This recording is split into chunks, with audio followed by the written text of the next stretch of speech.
আল্লাহ পাক রব্বুল আলামিন বলেন, ইত্তাকুল্লাহ, বান্দারা তোমরা আমি আল্লাহকে ভয় করো।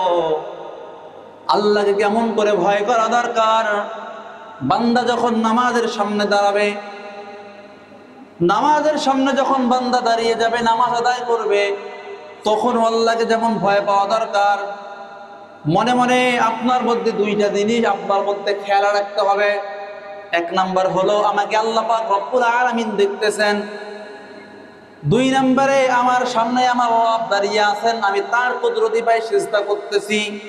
এই ভয়ে জরাজীর্ণ হয়ে সুন্দর করে আল্লাহর সামনে দাঁড়িয়ে যাওয়া।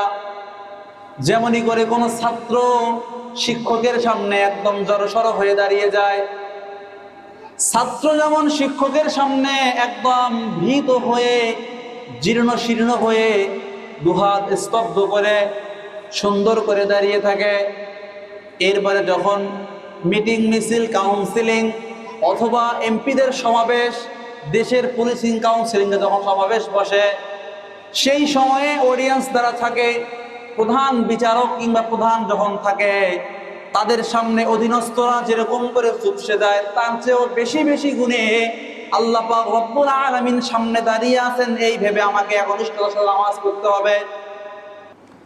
এজন্য আল্লাহ পাক রব্বুল আলামিন পবিত্র কোরআনুল কারীমের মধ্যে বলেছেন, বান্দারা তোমরা নামাজ পড়ো একনিষ্ঠতার সাথে।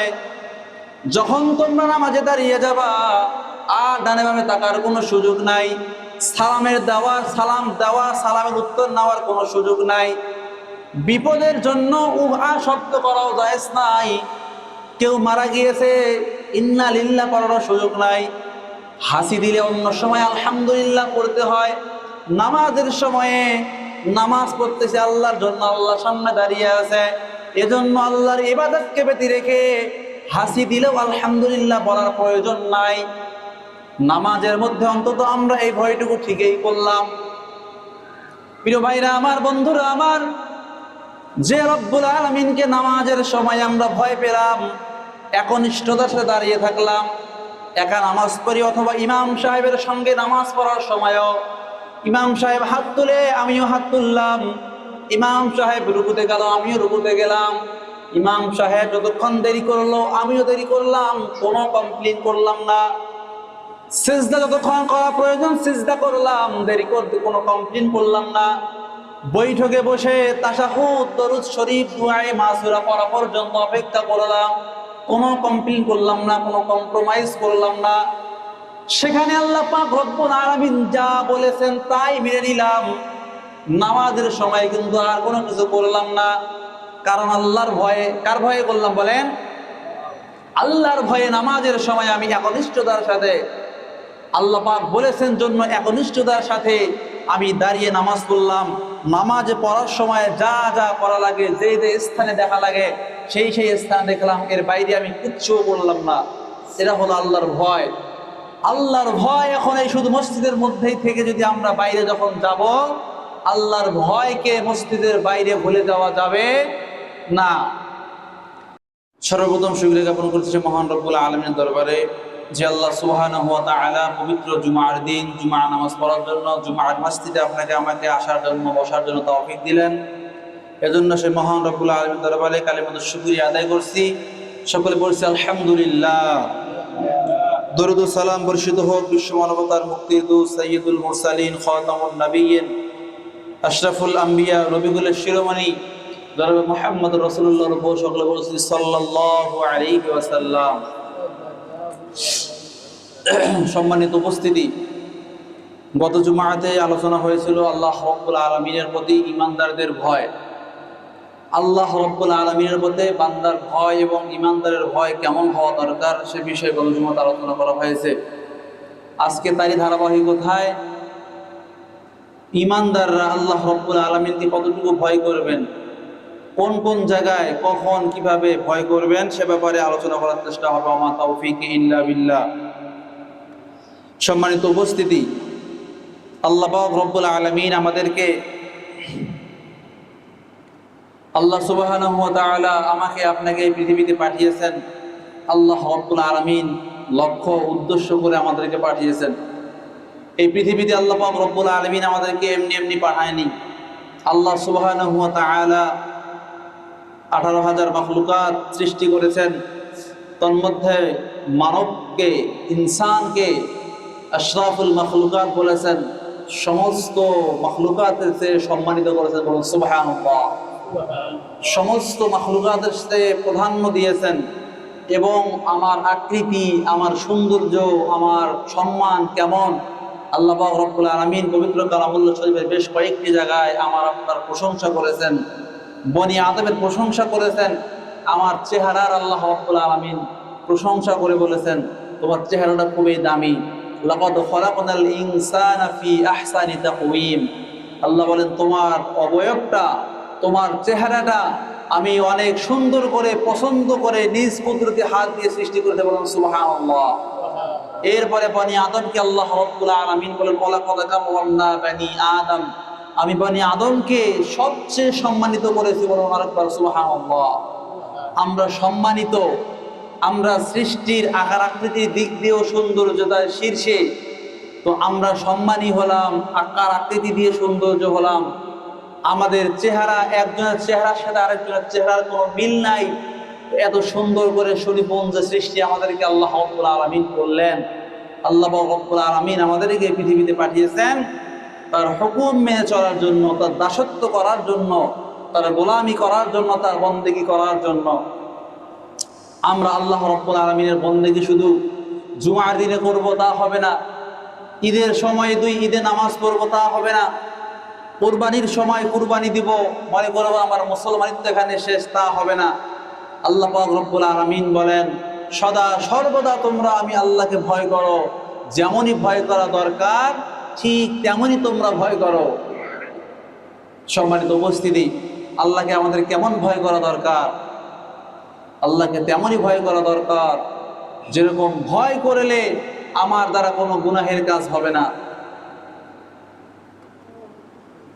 আল্লাহ পাক রব্বুল আলামিন যুগে যুগে অসংখ্য অগণিত পয়গম্বর পাঠিয়েছেন। পয়গম্বরদের সঙ্গে আল্লাহ পাক রব্বুল আলামিন অনেক অসংখ্য অগণিত সাহাবায়ে কেরাম দেখেছেন। এই পয়গম্বরগণ আল্লাহ রব্বুল আলামিনের দ্বীনে দাওয়াতে কাজ করেছেন। তারা সদা সর্বদা আল্লাহ পাক রব্বুল আলামিনের হুকুম আহকাম প্রচারের জন্য সর্বসাফল্যে নিজের মাতৃভূমি সহ ত্যাগ করেছিলেন। তাহলে তারা কেমন ভয় পেয়েছিল, তারা কেমন আল্লাহ রব্বুল আলামিনকে ভয় করেছিল, এই বিষয়গুলো আমাদের জানা নেই, জানা দরকার। এরপরে সাহাবায়ে কেরাম আল্লাহ পাক রব্বুল আলামিনকে কেমন ভয় করেছেন জানি না, জানা দরকার।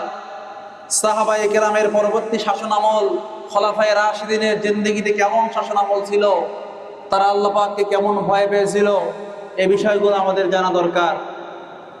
আজকে আমরা জানি না, আমরা আল্লাহ পাক রব্বুল আলামিনকে শুধু নামাজের সময় আসি, নামাজ পড়ে চলে যাই, নামাজের মধ্যে একাগ্রতা নাই, আল্লাহর ভয় নাই। আল্লাহ পাক রব্বুল আলামিন বলেন ইত্তাকুল্লাহ, বান্দারা তোমরা আমি আল্লাহকে ভয় করো। আল্লাহকে কেমন করে ভয় করা দরকার? বান্দা যখন নামাজের সামনে দাঁড়াবে, নামাজের সামনে যখন বান্দা দাঁড়িয়ে যাবে, নামাজ আদায় করবে, তখন আল্লাহকে যেমন ভয় পাওয়া দরকার, মনে মনে আপনার মধ্যে দুইটা জিনিস আপনার মধ্যে খেয়াল রাখতে হবে। এক নাম্বার হলো আমাকে আল্লাহ পাক রব্বুল আলামিন দেখতেছেন। দুই নম্বরে আমার সামনে আমার রব দাঁড়িয়ে আছেন, আমি তার কুদরতি পায়ে সিজদা করতেছি। এই ভয়ে জর্জরিত হয়ে সুন্দর করে আল্লাহর সামনে দাঁড়িয়ে যাওয়া। যেমনই করে কোনো ছাত্র শিক্ষকের সামনে একদম জড়সড় হয়ে দাঁড়িয়ে যায়, ছাত্র যেমন শিক্ষকের সামনে একদম ভীত হয়ে জীর্ণ শীর্ণ হয়ে দুহাত স্তব্ধ করে সুন্দর করে দাঁড়িয়ে থাকে, এরপরে যখন মিটিং মিছিল কাউন্সিলিং অথবা এমপিদের সমাবেশ, দেশের পুলিশিং কাউন্সিলিংয়ে যখন সমাবেশ বসে, সেই সময়ে অডিয়েন্স দ্বারা থাকে, প্রধান বিচারক কিংবা প্রধান যখন থাকে, তাদের সামনে অধীনস্থরা যেরকম করে চুপসে যায়, তার চেয়েও বেশি বেশি গুণে আল্লাহ পাক রব্বুল আলামিন সামনে দাঁড়িয়ে আছেন, এই ভেবে আমাকে একনিষ্ঠতার সাথে নামাজ পড়তে হবে। এজন্য আল্লাহ পাক রব্বুল আলামিন পবিত্র কোরআনুল কারীমের মধ্যে বলেছেন, বান্দারা তোমরা নামাজ পড়ো একনিষ্ঠতার সাথে, যখন তোমরা নামাজে দাঁড়িয়ে যাবা আর ডানে বামে তাকার কোনো সুযোগ নাই, সালাম দেওয়া সালামের উত্তর নেওয়ার কোনো সুযোগ নাই, বিপদের জন্য উহা শব্দ করাও জায়েজ নাই, কেউ মারা গিয়েছে ইন্না লিল্লাহ পড়ার সুযোগ নাই, হাসি দিলে অন্য সময় আলহামদুলিল্লাহ পড়তে হয়, নামাজের সময়ে নামাজ পড়তেছে আল্লাহর জন্য, আল্লাহ সামনে দাঁড়িয়ে আছে, এজন্য আল্লাহর ইবাদতকে ব্যতি রেখে হাসি দিলেও আলহামদুলিল্লাহ বলার প্রয়োজন নাই। নামাজের মধ্যে অন্তত আমরা এই ভয়টুকু ঠিকই করলাম। প্রিয় ভাইরা আমার, বন্ধুরা আমার, যে রব্বুল আলামিনকে নামাজের সময় আমরা ভয় পেলাম, একনিষ্ঠতার সাথে দাঁড়িয়ে থাকলাম, একা নামাজ পড়ি অথবা ইমাম সাহেবের সঙ্গে নামাজ পড়ার সময়ও ইমাম সাহেব হাত তুলে আমিও হাত তুললাম, ইমাম সাহেব রুকুতে গেল আমিও রুকুতে গেলাম, ইমাম সাহেব যতক্ষণ দেরি করলো আমিও দেরি করলাম, কোনো কমপ্লেন করলাম না, সিজদা যতক্ষণ করা প্রয়োজন সিজদা করলাম, দেরি করতে কোনো কমপ্লেন করলাম না, বৈঠকে বসে তাশাহুদ দরুদ শরীফ দুআয়ে মাসুরা পড়া পর্যন্ত অপেক্ষা করলাম, কোনো কমপ্লেন করলাম না, কোনো কম্প্রোমাইজ করলাম না। সেখানে আল্লাহ পাক রব্বুল আলামিন যা বলেছেন তাই মেনে নিলাম, নামাজের সময় কিন্তু আর কোনো কিছু করলাম না, কারণ আল্লাহর ভয়ে। কার ভয়ে করলাম বলেন?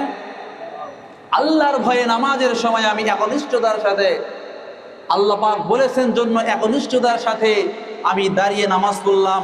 নামাজে পড়ার সময় যা যা করা লাগে, যে যে স্থানে দেখা লাগে সেই সেই স্থানে দেখলাম, এর বাইরে আমি কিচ্ছুও করলাম না। এটা হলো আল্লাহর ভয়। আল্লাহর ভয় এখন এই শুধু মসজিদের মধ্যেই থেকে যদি আমরা বাইরে যখন যাব, আল্লাহর ভয়কে মসজিদের বাইরে ভুলে যাওয়া যাবে না। নামাজের মুসাল্লায় দাঁড়িয়ে যখন আমরা চিন্তা করলাম আমার রব আমাকে দেখতেছেন, আমি রবের কুদরতি পাই সিজদা করতেছি, এই ভয়টা দুনিয়ায় যখন আমরা যাব, গত জুমাতেও বলেছিলাম, লক্ষ লক্ষ মানুষের সমাবেশ, হাজার হাজার মানুষ স্টেজের দিকে তাকিয়ে আছে, আমি আমার মনকে কন্ট্রোল করতে পারলাম না। আমার পাশের ব্যক্তি একজন ভালো আইফোন নিয়ে ভিডিও করতেছে অথবা আইফোন পকেটে রেখেছে, দেখা গেল আমি এই ফোনটাকে চুরি করার জন্য যা মনে চায় তা করে গেলাম, পরিকল্পনা করলাম। নামাজে আল্লাহর ভয় করলাম, ওয়াজ শুনতে গেছি, সমাবেশে নেতার ডাকে গেছি, সত্য আহ্বান করার জন্য গেছি, সেখানে কেউ ওয়াজ চুরি করলাম, সেখানে কিন্তু আল্লাহর ভয় আপনার মধ্যে বদ্ধমূল থাকলো না।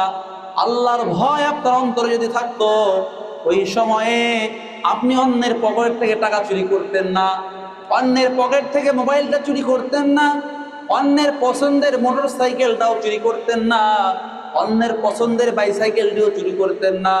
যদি আল্লাহর ভয় থাকে, বান্দা চুরি করার সামনে গিয়েও ফিরে আসবে। ওমরের শাসন আমলে একজন রাখাল, আপনারা হয়তো অনেকে শুনেছেন, একজন রাখাল অনেকগুলো বকরি কিংবা অনেকগুলো দুম্বা চড়াতে গেছেন মাঠে। রাখাল যখন বাসা ফিরে সেই তার পালিত পশুগুলোকে নিয়ে যখন বাসা ফিরে আসবে, একজন ব্যক্তি গিয়ে তাকে বললেন, ভাই তোমার এই বকরিগুলা, এই মেষগুলা কিংবা এই দুম্বাগুলা তুমি আমার কাছে বিক্রি করে দাও দুই একটা। ওই লোক বলতেছে, না না, এগুলো আমার না, আমি বিক্রি করতে পারি না। বলে কার? বলে আমার মালিকের, আমার মনিবের, আমি মানুষের বাড়িতে কাজে থাকি তার। ওই রাখালকে ওই লোক বলতেছে, সমস্যা নাই, এখানে তোমার মালিক দেখতেছে না, তোমার মনিব দেখতেছে না, তোমার এখানে যার মালিক তো দেখতেছে না, দিয়ে দাও। যদি বলে কি হয়েছে তুমি বলবা, বাঘে খেয়েছে কিংবা হারিয়ে গিয়েছে এই কথা তুমি বলবা। রাখাল বলো, আমার আপনার মতো এত দুর্বল ইমানদার ছিল না। উমরের শাসন আমল, বাঘে বকরি একসাথে মিলে পানি খাইতো, সেই শাসন আমলের কথা বলছি। সেই রাখালও আল্লাহর ভয়, ওমরের শাসনের ভয়।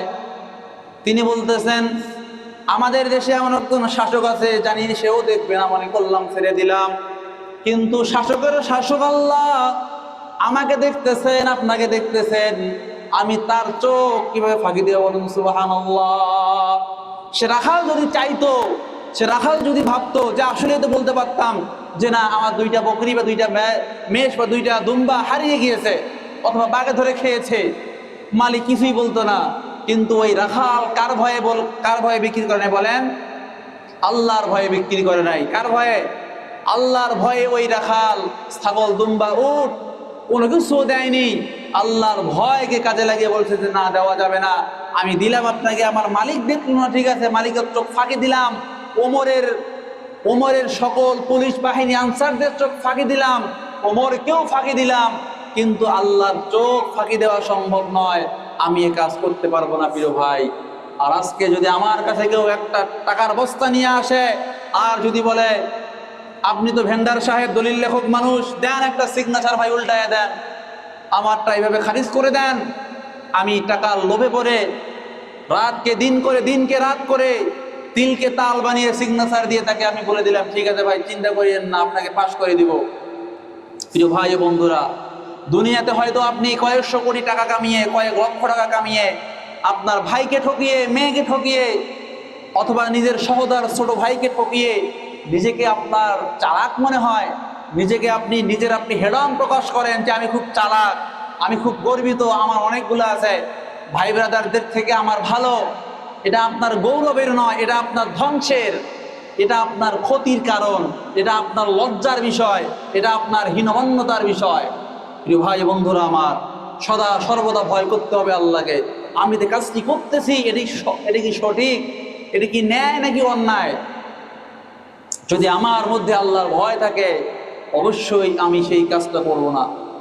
অনেকে আমরা আছি দিনের আলোতে ভালো সাজি, রাতে আধারে গিয়ে আমরা খারাপ হয়ে যাই, তখন মনে মনে ভাবি আমাকে তো এখন কেউ দেখতেছে না, দুনিয়ার কোনো চক্ষু আমাকে দেখতেছে না, দুনিয়ার কোনো কর্ণ আমার কথাগুলো শুনতেছে না, দুনিয়ার কোনো বিজ্ঞানীর গবেষণায় আমার এই কথাগুলো যাবে না, দুনিয়ার কোনো কবি সাহিত্যিক সাংবাদিকের লেখনীতে আমার এই বাণীগুলো পৌঁছাবে না। কিসের ভয়? আমি কাজটা করে নেই। কিন্তু আল্লাহ পাক রব্বুল আলামিন সদা সর্বদা আমাকে দেখতেছেন, আমাকে তার পর্যবেক্ষণে রেখেছেন। এই ভয় যদি আমার অন্তরের মধ্যে থাকে তাহলে আমার দ্বারা কোনো গুনাহের কাজ করা সম্ভব নয়।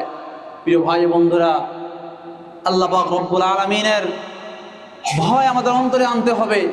আধারে আলোতে, জোনাকে অন্ধকারে, একাকিত্বে, জনসম্মুখে সব সময় আল্লাহর ভয় করতে হবে। জনসম্মুখে আমরা আছি, অনেক মানুষ নিয়ে আছি, তখন আমরা আল্লাহর ভয় দেখাই, তখন আমরা বলি যে আমাকে এটা করতে হবে সেটা করতে হবে, ভালো সাজার চেষ্টা করি। কিন্তু যখন আমরা একাকিত্ব হয়ে যাই, একক হয়ে যাই, তখন আমাদের যা মনে চায় তাই করি, মনে করি কেউ দেখতেছে না। আমি এলাকার চেয়ারম্যান সাহেব, জনসম্মুখে খারাপ কাজটা করলে কি মানায়? না, করা যাবে না। টুনিরহাট বাজারে যদি আমি খারাপ কাজ করি তাহলে আমি মানুষকে কি শাসন করব? সেই কাজের ভয়ে, মানুষের ভয়ে খারাপ কাজ করে না, একাকিত্ব গেলে আল্লাহকে ভয় না পেয়ে ঠিকই খারাপ কাজ করে। আল্লাহ রাসূল সাল্লাল্লাহু আলাইহি সাল্লাম বলেছেন, হে আমার উম্মতেরা, তুমি নিজে যা করবে না অন্যকে তা উপদেশ দিবে না। আজকে চেয়ারম্যান সাহেব নিষেধ করে যৌতুক দেয়া নেওয়া হারাম, সমাজে যৌতুক দেয়া নেওয়া চলছে। কারণ কি? চেয়ারম্যান সাহেব নিজের ছেলের বিয়েতে 15 লক্ষ টাকার যৌতুক নিয়েছে। মাস্টার সাহেব ক্লাসের মধ্যে লেকচার দেয় যৌতুক দেওয়া নেওয়া হারাম, সেই মাস্টার সাহেব নিজে যৌতুকের টাকার কেনা মোটরসাইকেল স্কুলে আসে। ম্যাডাম বলতেছে মা এখন তোমরা উচ্ছৃঙ্খল ভাবে চলিও না, একটু নিজেকে আবৃত করে ঢেকে রাখো। সেই ম্যাডামের খবর নিয়ে দেখেন সেও 6 to 9, 10 এর মধ্যে, ওই ম্যাডামও উড়াধুরা ভাবে চলেছে। তাই কি মানবে? অনেকে দেখা যায় শেষ বয়সে বাবা মুরব্বী দাড়িওয়ালা, একদম মক্কার অন্যতম পোশাক, আরবের পোশাক পরে, হাজির মাল পরে সেজেছে, হাজি সাহেব দাড়ি টুপি লাল করেছে, মাশাআল্লাহ, ছেলে কেন দুষ্ট? খোঁজ নিয়ে দেখবেন গোড়ায় গলদ রয়েছে, গোড়ায় গলদ রয়েছে। আপনার শুরুটাই ছিল খারাপ। যখন আপনি আপনার পুত্রকে জন্ম দিয়েছেন, আপনার কন্যাকে জন্ম দিয়েছেন, তখন আপনার মেজাজ, আপনার শরীর, আপনার শরীরের শৌর্য বীর্য আপনার কেমন ছিল, প্রতাপ প্রতিপত্তি, আপনার দাপট কেমন ছিল? আপনি কি সে সময় সুন্নত তরিকায় ওযু গোসল অবস্থায়, পাক পবিত্র অবস্থায় স্ত্রী সহতে আপনি মিলিত হয়েছিলেন কিনা জেনে নিন। আমরা শেষ বয়সে এসে ভালো ফলাফল চাই। প্রিয় ভাই বন্ধুরা, মসজিদে আঙ্গিনায় লাগিয়েছি বট গাছ, যে ছোট্ট বট গাছটা লাগিয়েছি বড় হলো, আমি হুজুর যদি প্রত্যাশা করি ওখান থেকে কাঁঠাল নিয়ে নিয়ে বাড়ি যাব, সম্ভব? বট গাছের পাতা দেখতে প্রায় আঙ্গুরের পাতার মতো, সেম মনে করেন একটু। এখন যদি মনে করি কত সুন্দর ডালপালা, স্নিগ্ধতা, আমি তো এখান থেকে বটের যে ফলগুলো হচ্ছে, না আমরা এটাকে আঙ্গুর হিসাবে খাবো, পসিবল? এটা ইটস নট পসিবল, এটা কখনোই সম্ভব নয়। আপনার দ্বারা সম্ভব হবে যদি আপনি বট গাছ রোপণের সময় বট গাছের সাথে যদি একটা আঙ্গুরের গাছকেও পেঁচিয়ে দেন, যদি গাছটাও বড় হয় আঙ্গুরও বড় হবে, দুটো গাছ বড় হবে, তখন আপনি মন চাইলে বট গাছ থেকে বটের ফল ছিঁড়বেন, মন চাইলে আঙ্গুর থেকে আঙ্গুর ফল ছিঁড়ে খাবেন। সম্মানিত উপস্থিতি, আল্লাহর ভয় কাজ করতে হবে। আপনার নিজের মধ্যে ভয় নাই, আপনার সন্তান কোথা থেকে ভয় করবে? আপনি নিজেই নামাজ পড়েন না, আপনার স্ত্রী আপনার কথা শুনবে? যারা নামাজ পড়ে, যারা কি বলে নামাজ পড়ে, এরাই বাড়ি থেকে স্ত্রীকে বলতে পারে, কি খবর এখনো নামাজ পড়ো নাই কেন? আপনি বাজার থেকে চলে আসলেন, অনেকে আমরা এমনও নাদান আছি, কথা বলতে লজ্জা লাগে, আমারে বাপ্পাসা, আমারে ভাই ব্রাদার, আমারে বন্ধু, আমারে প্রতিবেশী, স্ত্রী নামাজ পড়ে, বাড়িতে গিয়ে খাদ্য সামনে না করে স্ত্রীকে রাগ দেখায়, স্ত্রীর সাথে বাজে বিহাব করে, বলে হ্যাঁ এতক্ষণ ধরে পড়তে পারবো না, এখন পড়তে হবে, এটা সেটা রাগ দেখায়, অথচ নিজে মশাই নামাজের কোনো খবর নাই। সম্মানিত উপস্থিতি, আসলে আমার এই ক্ষুদ্র জবান থেকে আমার যেটা বলার মুখ্য বিষয়, আমাকে আপনাকে আল্লাহকে ভয় করতে হবে। এই পৃথিবীতে যদি আমরা আল্লাহকে ভয় করতে পারি, আল্লাহর আইন হুকুম যদি আমরা মেনে চলতে পারি, তবেই আমার দ্বারা সমস্ত গুনাহের কাজ বন্ধ হয়ে যাবে। যাবে কিনা বলেন? আপনারা জানেন মজার গল্প, দুই পীর সাহেব, এক পীর সাহেব মুরিদকে পরীক্ষা করার জন্য দুইটা মুরগি দিয়েছে। মুরগি দিয়ে বলছে, মুরিদান শোনো, এই যে দুইজনকে দুইটা মুরগি দিলাম, দেখি আল্লাহ যেখানে দেখবে না এমন জায়গা থেকে তোমরা এই মুরগি দুইটাকে তোমরা দুইজন জবাই করে নিয়ে আসবা। যে জবাই করে নিয়ে আসতে পারবে তাকে পুরস্কৃত করা হবে, তাকে পুরস্কৃত করা হবে। মুরিদ একজন চালাক, আরেকজন ইমানিয়ার দিক থেকে চালাক, একজন দুনিয়াদার দিক থেকে চালাক, আরেকজন ইমানিয়াতের দিক থেকে চালাক। যিনি ইমানিয়াতের দিক থেকে চালাক তিনি সর্বত্র গেলেন, বাড়িতে গেলেন, দরজা বন্ধ করলেন, অন্ধকার হলো, অন্ধকারেও আল্লাহ পাক দেখতেছেন, লা তাখুযুহু সিনাতুন ওয়ালা নাওম, তিনি সেই রব যার কোনো ঘুম আসে না, ঘুমের ভাবও আসে না। সে রবের কথা চিন্তা করে দরজা খুলে বেরিয়ে আসলেন, অন্ধকারে গেলেন, সব জায়গাতে গেলেন, মাটির নিচে গর্ত করে নিচে নেমে সেখানেও চিন্তা করলেন যে না, এখানে তো আল্লাহ পাকের ক্ষমতা রয়েছে। হুয়াল আউয়ালু ওয়াল আখিরু ওয়াল যাহিরু ওয়াল বাতিন, আল্লাহ শুরুতে আছেন, শেষে আছেন, ডানে আছেন, বামে আছেন। ফাআইনামা তুওয়াল্লু ফাতাম্মা ওয়াজহুল্লাহ, বান্দা তোমরা যেদিকেই তাকাবা সেদিকেই আল্লাহকে পাবা। এই কথাকে ভিত্তি করে ওই মুরিদ আর মুরগি জবাই করতে পারলো না। আর পক্ষান্তরে দুনিয়াদার লোভী চালাক মুরিদ, সে অন্ধকার ঘরে গিয়ে কিংবা অন্ধকার কূপের নিচে জঙ্গলে গিয়ে অন্ধকারে বলতেছে এখানে তো কেউ দেখতেছে না, আমি ছাড়া কেউ নাই, সে মুরগি ধরে জবাই করে নিয়ে এসেছে। এখন আপনারাই বলুন, চালাক কে বলেন?